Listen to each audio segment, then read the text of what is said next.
Pessoal, sejam bem-vindos, né? Eu vou falar um pouquinho aí da metrologia, né? Essa primeira aula sobre controle geométrico e também sobre as condições ambientais, né? Sou o professor Rogério da Mecânica.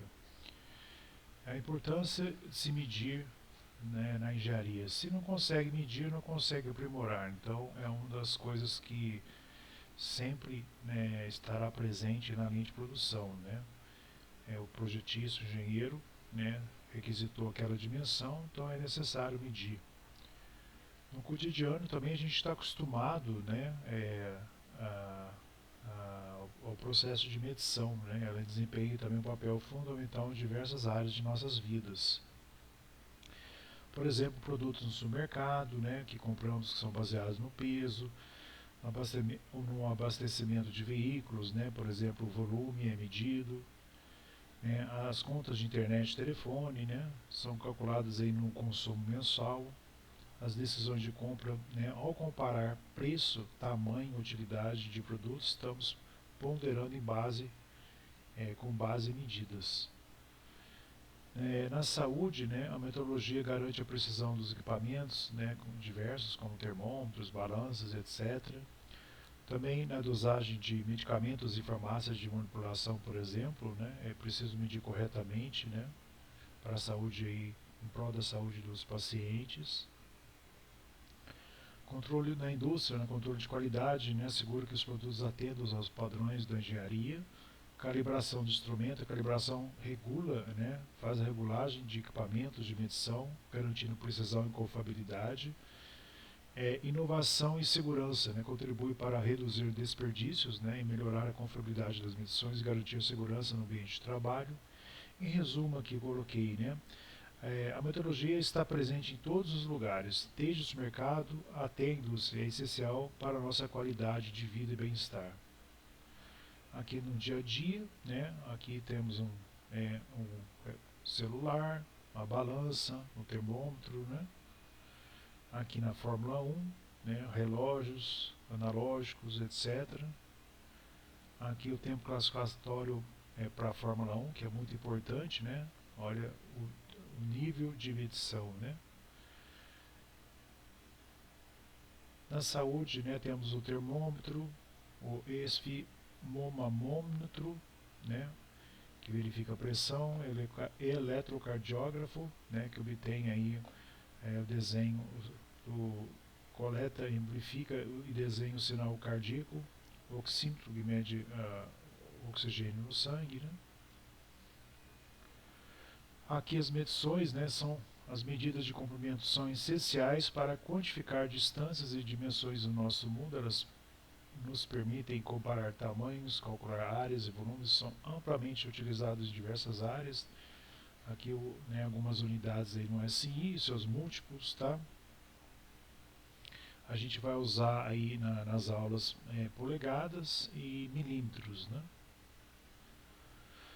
Controle geométrico, né? Como que ele é feito? Ele é baseado na dimensão, né? Refere-se às medidas que caracterizam um objeto ou componente, como comprimento, largura, altura e espessura. O outro controle geométrico pode ser feito através do comprimento, né, é a medida linear de objeto numa direção específica. O controle geométrico também pode ser feito através do ângulo, que representa a inclinação ou desvio entre duas linhas ou superfícies. Também o controle geométrico pode ser feito na forma de forma, né, descreve a configuração geral de objeto, podendo ser esférica, cúbica, cilíndrica, etc. Também pode ser feito esse controle através da circularidade, que avalia o quão próximo o círculo está de sua forma ideal. Da cilindricidade, refere-se à qualidade de objeto cilíndrico, avaliando se a superfície do cilindro é uniforme e paralela ao eixo. Retilineidade, verifica se uma linha ou superfície é reta. Planeza, avalia o quão é plana uma superfície.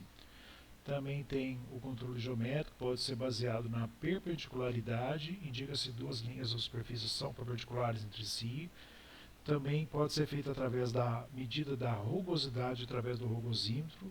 São regularidades microscópicas da superfície do objeto, né, para garantir aí a sua qualidade, né. Também o controle geométrico pode ser feito em relação à sua posição, e que envolve a localização de objeto em relação ao sistema de coordenadas. Também pode ser feito em relação às suas coordenadas, que são valores numéricos que especificam a posição de um ponto no sistema de referência, como coordenadas cartesianas, ou coordenadas geográficas, como latitude e longitude. E por último, aqui eu coloquei como posicionamento, avalia a precisão da posição de objeto em relação ao conjunto de tolerâncias. Então, esses conceitos são fundamentais para garantir a qualidade, precisão e conformidade de produtos e processos industriais. Aqui um dos equipamentos que a gente vai utilizar na medição, que é o paquímetro, ele tem aqui uma foto de um paquímetro analógico e também tem o digital. Depois a gente vai ver isso tanto nas aulas teóricas com o professor, da teoria, como também na metrologia. No laboratório de metrologia nós vamos ter algumas práticas envolvendo aí o paquímetro. Aqui as possibilidades de medição com o paquímetro, tá? Pode fazer uma medição externa, essa medição interna usando aqui, que a gente chama aqui de orelhas, do paquímetro. Pode também fazer medição de profundidade usando aqui a vareta de profundidade. Pode também fazer medição de altura, tá? Então aqui um exemplo aí do uso do paquímetro analógico, paquímetro digital. Aqui o micrômetro também é utilizado para medir peças menores, com uma precisão, uma resolução maior, ou menor, vamos dizer assim, Aqui alguns componentes do micrômetro, que vocês vão ver também nas aulas teóricas e na prática. A gente vai fazer a medição do micrômetro em mais de uma prática, tá, no laboratório aí de metrologia da Unifei. Aqui os cuidados que devem ser tomados na utilização do micrômetro, com erro de paralaxe, com o uso da força também. Geralmente a gente usa a catraca para aderir o encosto móvel à peça, para fixá-la consequentemente. Aqui uma medida do micrômetro, a possibilidade de medição do micrômetro com uma peça. Aqui podemos medir uma peça que teria aqui no caso 10,679, 679 milésimos, tá? Então, observe que a resolução do micrômetro é de 0,001 milímetros, enquanto do paquímetro, aqui não está visto, é 0,05 milímetros, tá? Dependendo do paquímetro, nós temos paquímetro também com resolução de 0,02 milímetros. Aqui uma medida de uma determinada peça, como se faz a leitura, do micrômetro analógico, que tem aí uma escala de nônio, que é uma escala que possibilita fazer leitura na ordem de milésimos de milímetros, certo? Então eu vou fazer aqui a medida, vai ser igual, uma medida dessa peça qualquer, vai ser igual a 20 milímetros, mais B eu vou adicionar meio milímetro, mais C eu vou adicionar 0,110 milímetros, que é a escala centesimal, mais a escala do nônio, eu vou ter que, coincidiu aqui no ponto, em 8, então eu vou ter 8 milésimos, tá? Então essa peça tem a medida feita com esse micrômetro analógico de 20,618 milímetros, tá? A gente vai ver como fazer essa medição nas próximas práticas de metrologia e também lá na teoria. Temos aqui os medidores de deslocamentos, Por exemplo, os mecânicos, a gente tem um exemplo do relógio comparador, que a gente vai mostrar mais adiante, o relógio apalpador.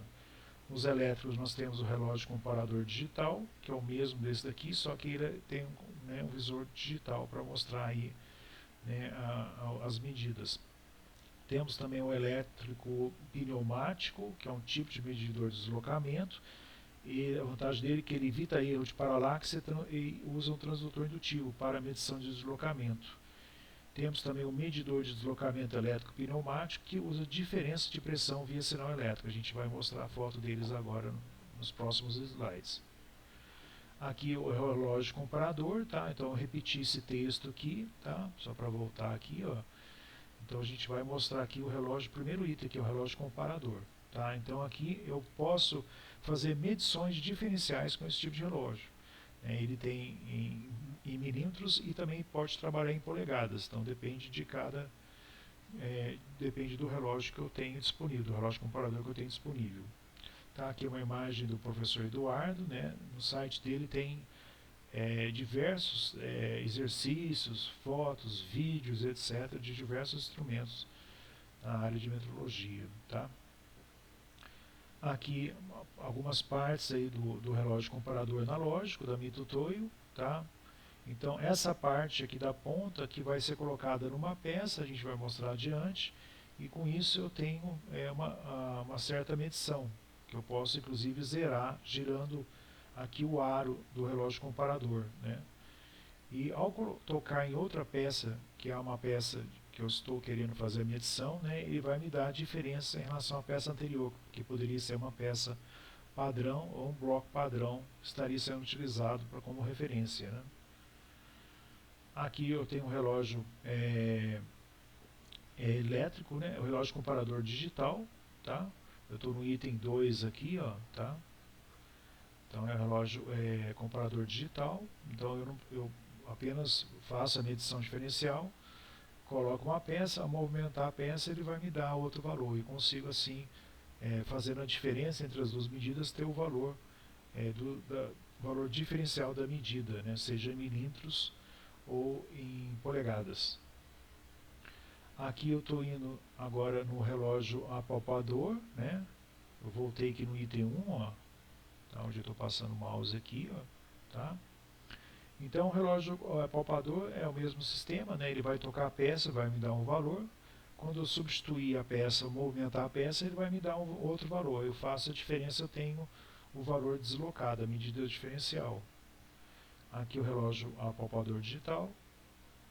Aqui já eu estou indo para o item 3, tá? Que é o elétrico pneumático, né? Esse equipamento é um tipo de medidor de deslocamento, né, que evita erro de paralaxe e tem um transdutor indutivo para medição de deslocamento, né, tá?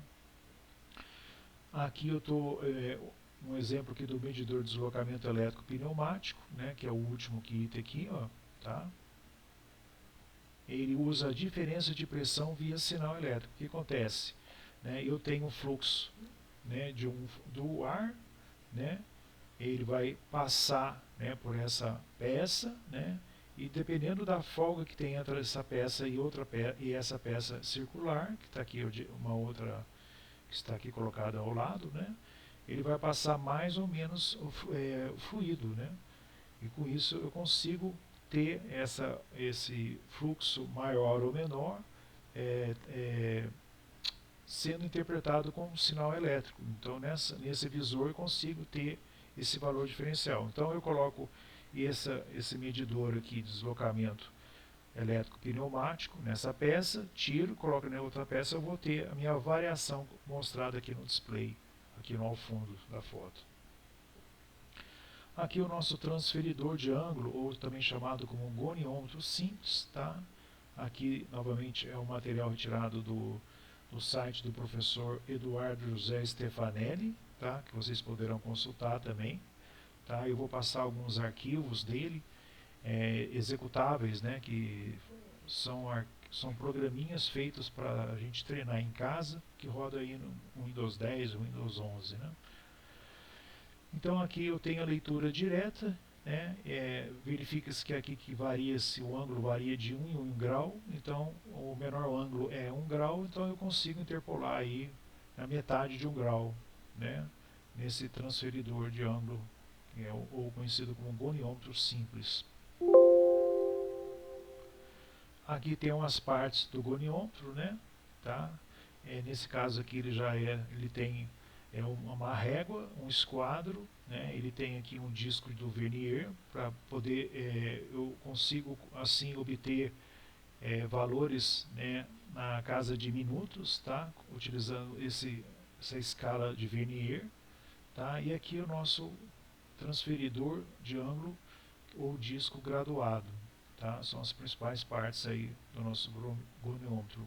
Ele já é diferente desse aqui apresentado nesse slide. Aqui outra imagem, né? Eu tenho aqui uma lente, né? aqui o disco graduador, o esquadro, né? Aqui eu fixo de acordo com o ângulo que eu quero medir, tá? A nossa a régua e o disco do vernier. Aqui exemplos de medições, tá? Estou medindo aqui esse ângulo, essa peça, estou medindo aqui, ó, esse ângulo aqui, né? Em relação a essa régua, tá? Aqui um exemplo, né, do goniômetro, né? Depois eu quero que vocês verifiquem, dando pausa no vídeo, né?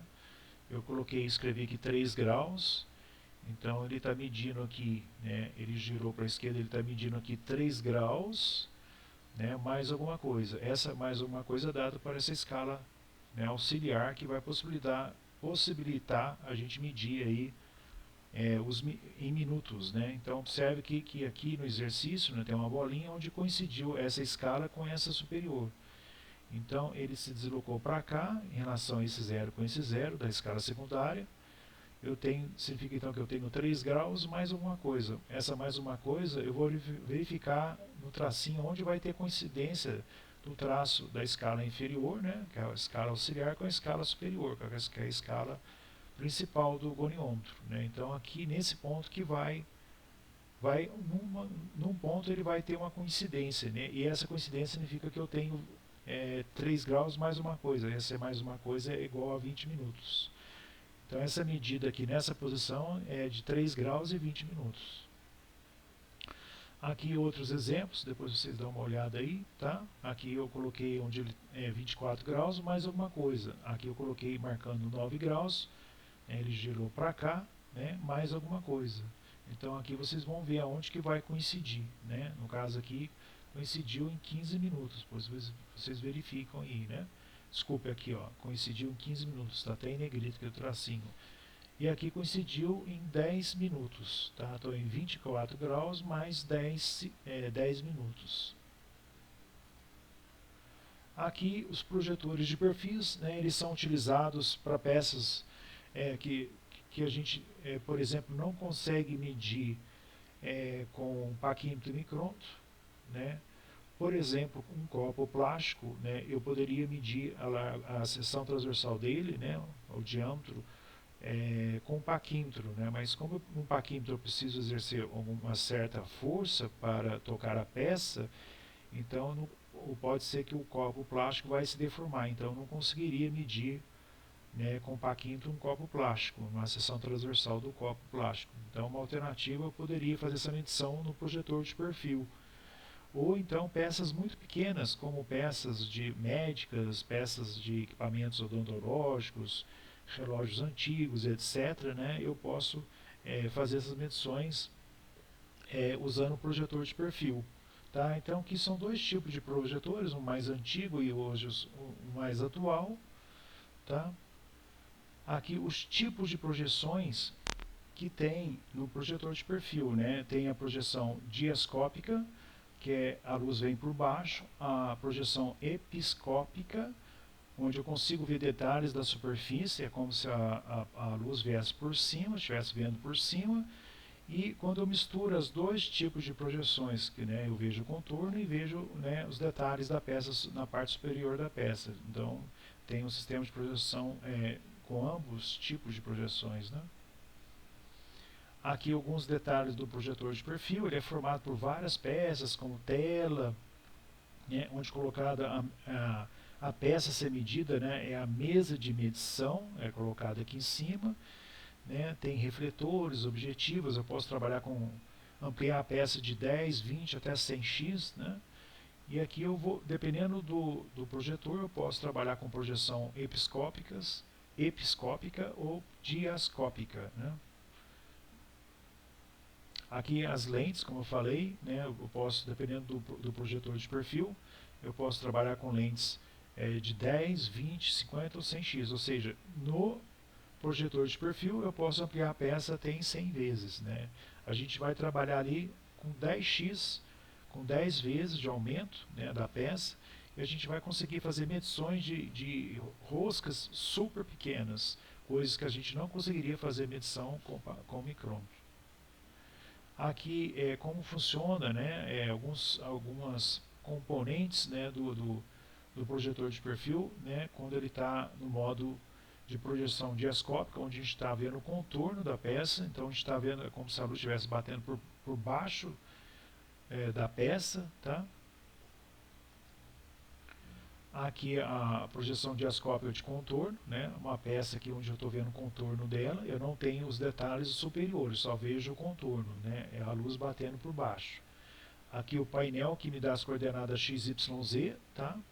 Eu consigo ter essas coordenadas. Geralmente eu trabalho em x e y, né? E o z seria onde eu colocaria a peça, faria o foco da peça, né? Colocaria a peça em foco para melhor visualizar ela. Aqui a projeção episcópica, né? Ou seja, de superfície, no caso aqui da moeda, eu consigo verificar detalhes da moeda, como funcionam os componentes, né? E a iluminação, as projeções das luzes, né?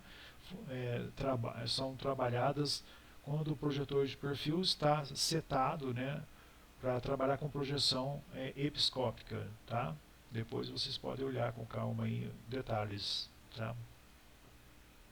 Aqui é a projeção da moeda, eu consigo até medir aqui a altura de uma letra da moeda, né, em milímetros.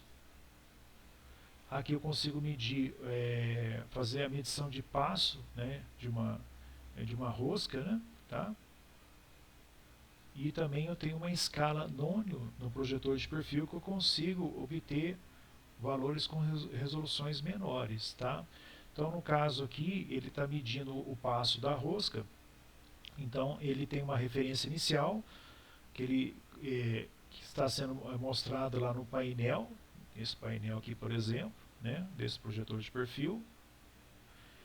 Então no primeiro ponto ele mediu 5 milímetros, né, e ao fazer esse deslocamento, né, lá na mesa, né, então eu consigo deslocar a mesa em x, y e z, né, ele foi para o próximo ponto da rosca, né, e obteve o valor de 6,995. Então o passo, basta fazer a subtração e eu tenho um passo dessa rosca que é de 1,995 milímetros. Aqui eu posso também fazer medições de ângulos também, tá? Eu posso medir esse ângulo aqui, tá? Aqui vamos passar agora para o sistema de medição de rugosidade, forma e contorno, né? Medição de rugosidade. Então a importância de se medir a rugosidade está atrelado à qualidade da peça, né, requerida, né? Qual a qualidade que eu quero para aquela peça. Então não é só a questão da aparência, e sim existe diversas funcionalidades, né? O objetivo de se obter tal rugosidade depende da engenharia. Então se eu quero que uma peça encaixe na outra, eu preciso ter uma certa rugosidade. Se eu quero que uma peça não deixe, né, passar por ela algum tipo de fluido, eu preciso ter outra viscosidade, por aí vai. Então aqui na rugosidade a gente pode medir a rugosidade aritmética, tá? Aqui alguma foto, né, de uma superfície, um desenho, né, de computador, e aqui uma foto real mostrando a rugosidade da peça, uma ampliação, né? Alguns tipos de medições de rugosidade, aqui um rugosímetro medindo aqui na parede do pistão, né, do cilindro lá do motor do carro, aqui numa engrenagemzinha, né? Aqui alguns rugosímetros portáteis, tá? Medindo a rugosidade aqui dessa peça. E aqui também a gente tem isso daqui no laboratório, semelhante a isso daqui. Né? Ele está medindo a rugosidade dessa peça aqui, ó, nesse sentido que eu estou passando o mouse assim, né? Tá? Aqui uma medição de rugosidade e contorno. Aqui é outro tipo, né, de sistema de medição de rugosidade. Aqui uma medição de contorno de uma cremalheira, né? Aqui uma peça do motor do carro. Aqui está medindo aqui, fazendo uma medição de desvio de forma, né? Aqui ao mesmo tempo que ele vai fazendo a medição, ele vai informando isso para o software via cabo, né? Aqui então eu tenho em azul que foi medido, né, ali, né, por esse equipamento que mede o desvio de forma, né? Então eu tenho um limite superior e um limite inferior que vai me dar a minha tolerância de circularidade. Então aqui o computador traçou, né, essa medida de circularidade, né? Aqui, para fazer o desvio de cilindricidade, eu também vou ter o limite superior, limite inferior, né, e a tolerância de cilindricidade que eu vou ter da minha peça, que eu posso fazer essa medição também. Aqui eu estou fazendo a medida de desvio de cilindricidade nessa peça aqui. Aqui outra imagem, né, de um equipamento, né, de outra marca, MAR, né? Bom, sistemas de medição em padrões, né? Nós temos aí os calibradores, né, o que são os calibradores, né? Na linha de produção, né, ao invés de usar equipamentos tradicionais, eu vou usar equipamentos como calibradores, verificadores, réguas e esquadros. Isso vai possibilitar um aumento de produtividade, né, e verificar essa redução, né, que nós vamos ter com o tempo, né, de análise dessas peças, né, das medidas dessas peças. Então, o que é cada coisa aqui? Ó? Calibradores, vamos aqui falar um por um. Calibradores tampão, boca, rosca e especiais. Então, aqui vamos falar do calibrador tampão tipo liso, né? Então, ele tem essa superfície lisa, ele tem uma parte que vai entrar na peça e outra parte que não deve entrar na peça. Então, um lado passa e o outro lado não passa, né? Então, é o calibrador tampão. Então, para cada tipo de diâmetro eu vou ter, né, um tipo de calibrador, né, chamado aí calibrador tampão de tolerância, passa não passa, 50H7 ISO. Aqui eu tenho um calibrador de boca, tá? Estou aqui no segundo aqui, tá? Da mesma forma vai ter um lado que passa, outro lado que não passa, para me medir uma certa espessura, uma certa largura ou espessura de uma peça. Aqui o calibrador tampão roscado, tá? Novamente no lado eu consigo rosquear, no outro lado eu não consigo, tá? Então eu estou aqui no calibradores do tipo rosca. Aqui eu tenho os calibradores verificadores, né, que é o gabarito de forma, né, tá? Então no lado ele vai se encaixar a peça, no outro lado eu tenho o gabarito B que deve se encaixar a peça, no outro lado da peça eu tenho o gabarito D que deve se encaixar nessa peça, e o gabarito C da mesma forma tem que encaixar nessa peça. Então isso chama calibrador verificador ou gabarito de forma, né? No caso ele pode verificar folga, raio e rosca. Aqui os calibradores, calibradores do tipo verificador de folga, que é muito utilizado em folga de válvulas de motores, tá? Calibradores verificadores de raios também, tá? Eu consigo verificar aqui, ó, né, o raio de uma determinada peça. Os calibradores verificadores de rosca, tá? Então, de acordo com a rosca que eu tenho um tipo de calibrador. Então, se encaixar, está ok, né? Está de acordo com o projeto. E aqui a régua, o calibrador de régua fio, né? Régua de fio. Então aqui eu estou medindo, né, a retilidade da peça. Aqui da mesma forma, né, estou fazendo a medição com auxílio de régua paralela. E aqui o esquadro, né, de aço, né, que é utilizado para verificar, né, a perpendicularidade da peça. Aqui nós já vimos, né, a medição do desvio de circularidade e também de cilindricidade. Agora vamos para a máquina de medir por coordenadas, que é chamada de MMC. Nós temos uma máquina dessa no laboratório, né, e temos uma máquina dessa lá no laboratório de metrologia da Unifei Campus Sede, em Itajubá. Então ela vai servir para medir diversos tipos de peças, né? Ela faz toques nas peças e consegue obter espessuras, comprimentos, diâmetros, etc. Aqui é o tipo de um medidor que está tocando na peça, né, e com isso ele vai guardando esses valores, vão ser armazenados via computador, né. Aqui eu tenho alguns tipos de máquinas MMC, baseado no tipo de suas estruturas, né. Aqui uma MMC do tipo ponte móvel, né? Então essa parte ela pode subir e descer e pode se movimentar também nessa direção, né? Essa aqui é um MMC tipo braço horizontal, né? Onde ela vai tocando aqui na peça que está colocada para me tomar as suas respectivas medidas, né? Aqui é o tipo MMC tipo duplo braço horizontal, está me fazendo diversas medições aqui no veículo. Aqui é tipo cantilever, né? É uma MMC tipo cantilever. O que é cantilever? Uma estrutura saliente, como feixe, que é suportado em uma extremidade e transporta uma carga na outra extremidade, ao longo do seu comprimento, né? Tá? Então a peça vai ser colocada aqui, né? E esse eixo vai se mover nessa direção também, nessa direção vertical, né? E nessa direção aqui que eu estou passando o mouse também. Aqui o tipo, a máquina de medir por coordenadas MMC tipo pórtico, tá? Aqui a MMC com braço de medição para fazer medições da peça, né? Um sistema mais simplificado. Aqui outra MMC, né? Aqui os componentes básicos de uma MMC, né? A sua estrutura é formada por mesa, guias, escalas, tem um sistema de apalpação. Esse sistema de apalpação, né? Ele usa uma esfera.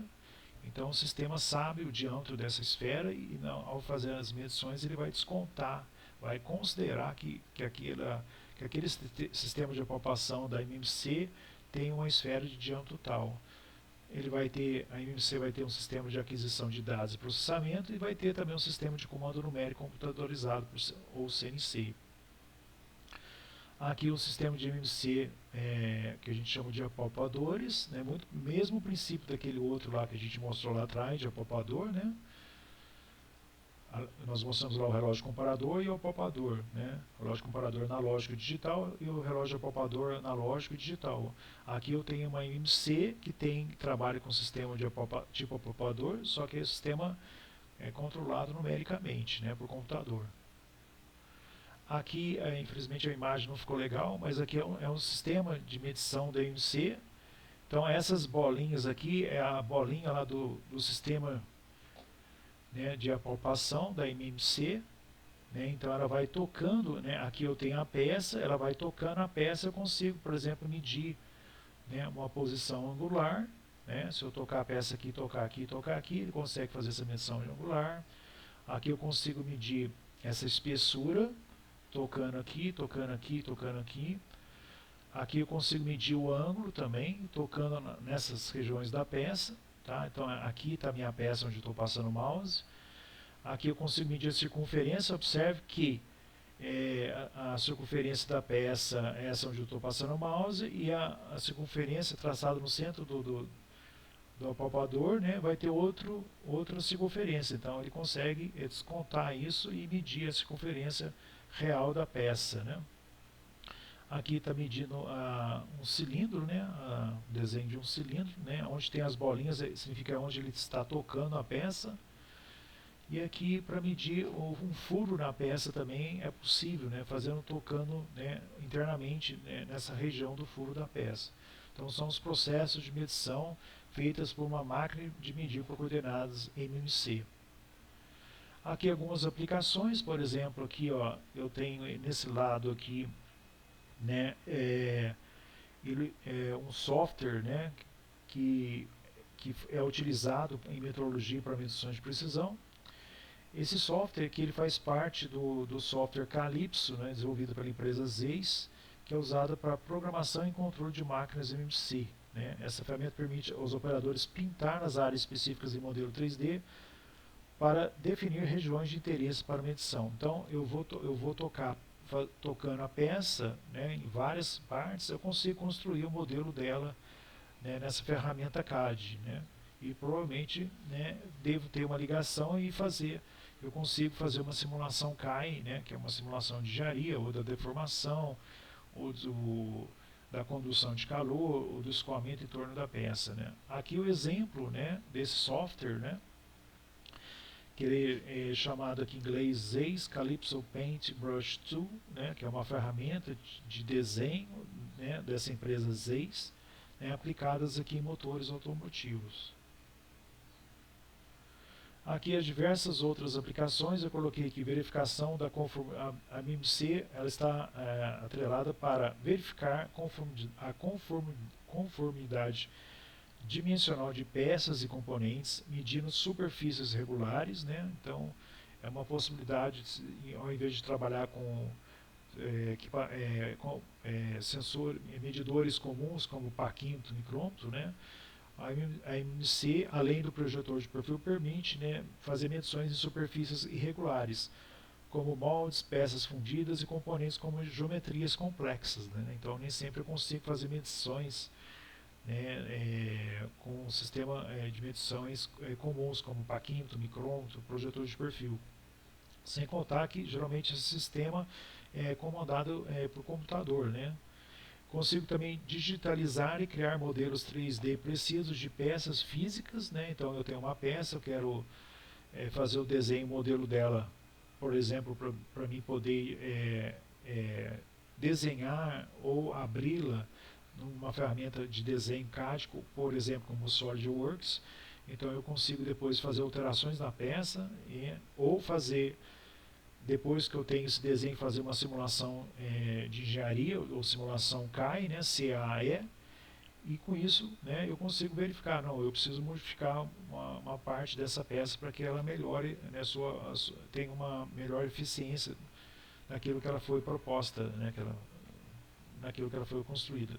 Também eu consigo calibrar instrumentos de medição e outros, né, então eu posso usar, né, o MMC para calibrar instrumentos menos precisos, né? Então eu faço a medição de uma peça usando a MC, depois eu faço com o meu parquímetro, né, a medição dessa mesma peça. Eu consigo fazer a calibração dos instrumentos de medição usando uma máquina de medir por coordenadas, MC. Aqui é uma comparação do uso da MMC via método convencional. Então aqui eu tenho três geometrias, né? Uma caixa de engrenagens, uma tampa de rádio gravador, que era uma coisa que hoje não existe mais, né? Que era um rádio gravador, era um toca-fita, né? Que usava fita cassete, e uma pá de uma turbina, né? De uma turbina aí, né? Por exemplo, a vapor. Então aqui ele fala assim, quais são os itens de medição que eu vou utilizar nessa caixa de engrenagem, nessa tampa de rádio gravador e nessa parte de turbina. Então, por exemplo, vamos seguir aqui a caixa de engrenagens. Para mim usar os instrumentos tradicionais, como parquímetros, micrômetros, né, traçador, bloco padrão, etc., né, eu posso usar também a MMC. Então o que eu vou medir aqui nessa caixa de engrenagem? Vou medir diâmetro, distância entre centros, localização de furos, alturas, etc.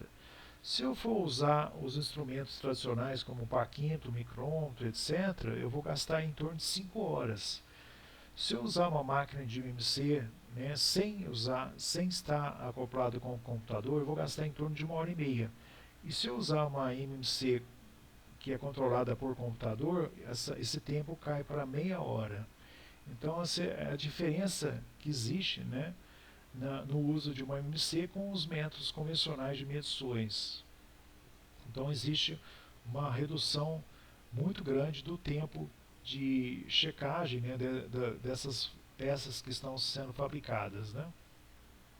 Então existe um aumento grande aí da produtividade. Aqui eu coloquei, né, vocês vão ver isso na teoria, mas eu coloquei quais seriam as fontes de erros no processo de medição, né? Então aqui essa figura não ficou muito boa, então eu consegui essa outra figura. Então essa fonte de erro ela pode vir de operadores, das próprias peças, dos materiais, do método de operação e da máquina. Por exemplo, a máquina pode estar desbalanceada, não pode estar estável, né, em relação ao chão, etc., né? Então isso vai provocar, de uma maneira geral, uma variação dimensional da peça. Então a importância de ter equipamentos adequados, quais são os métodos de operação, né, para poder fazer essa medição, também qualidade das peças e material, né, e também a atenção dos operadores, treinamento, experiência, né, e concentração do mesmo durante o processo de medição, né. Então tudo isso aqui pode influenciar, né, na leitura, na medição de uma peça, né, pode provocar uma variação de dimensões numa peça que está sendo fabricada, né, numa certa indústria. Aqui alguns outros equipamentos de medições, por exemplo, temos aí o laser interferométrico, né, mais para a fim de conhecimento, né. É um método avançado de medição utilizado para determinar distâncias com extrema precisão. Ele também fornece rastreabilidade meteorológica e a grandeza, comprimentos e suas derivadas. Tá? É um sistema que eu coloquei. Aqui tem um link, né, que vocês podem depois clicar para conhecer melhor. Aqui é outra marca, outro sistema de medição, né, da Coesters, né, usando blocos padrões grandes, né, de 100 milímetros a 1000 milímetros, né. Aqui outra máquina à esquerda da Genazels e da direita da GBI Mitutoyo, tá, usando bloco padrão pequeno de 0,5 milímetros a 101,6 milímetros e pares de blocos, né, para fazer medições utilizando aí o laser interferométrico. Aqui os blocos padrões, que a gente vai trabalhar em algumas práticas, né, nós vamos usar blocos padrões que temos no laboratório de metrologia. Eles vão ser utilizados, eles podem ser utilizados para a calibração dos paquímetros, dos micrômetros, né.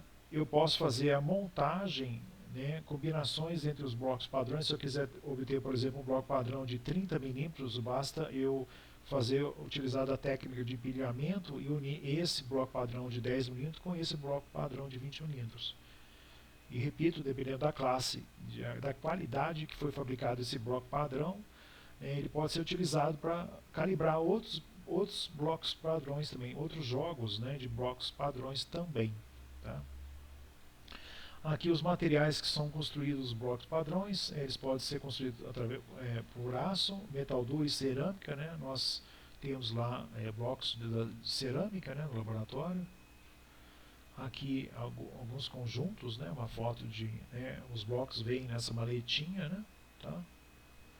Aqui são as classes de erros que dependendo da classe do bloco que ele foi construído, né, ele tem a sua aplicação. Por exemplo, se ele for construído, né, com classe 2, né, ele vai ser destinado, por exemplo, a uso em oficinas e ferramentarias. No nosso caso, parece que no nosso caso é o bloco 0, então ele é utilizado a sua aplicação para calibração de blocos padrão, destinado à operação de inspeção e calibração de instrumentos. Então, esse mesmo bloco padrão serve para calibrar outros blocos padrões, né, tá? Então, esse bloco padrão de classe A ele pode ser utilizado para calibrar o bloco padrão de classe 1. Né? Então, aqui o classe 1 ele é utilizado para inspeção e ajuste de instrumentos de medição nas áreas de inspeção. Aqui são os erros admissíveis, né? Por exemplo, até 10 milímetros, né? Eu tenho os erros admissíveis dependendo da classe do bloco padrão. Se for classe 00, né, ele tem um erro admissível menor. Uma classe mais alta, o erro dele é maior, né, por exemplo, mais ou menos 0,45. Né. Aqui a técnica de empilhamento, ele está montando aqui, né, 3 blocos padrões, né, aqui é de 50, 10 e 20, então aqui vai dar 80, né, milímetros. Tá? Então, existe uma técnica aqui que você consegue, por aderência, né, unir os 3 sem usar nenhum tipo de cola, por exemplo. Né? Algumas aplicações, né, do bloco padrão, no controle, ele é utilizado aí no controle de qualidade e inspeção de peças. Né? Então, eu posso usar, por exemplo, o relógio comparador, medir lá a dimensão do conjunto de blocos padrões, por exemplo, de 80, uma peça que tem uma altura de 80 milímetros, e comparar, usando o relógio comparador, com a peça que foi fabricada, que tem também uma altura de 80 milímetros. Né? Então ele é utilizado aí no controle de qualidade e inspeção de peças. Também é utilizado em montagem e ajuste de componentes, calibração de instrumentos e verificação de protótipos e peças personalizadas, entre outras.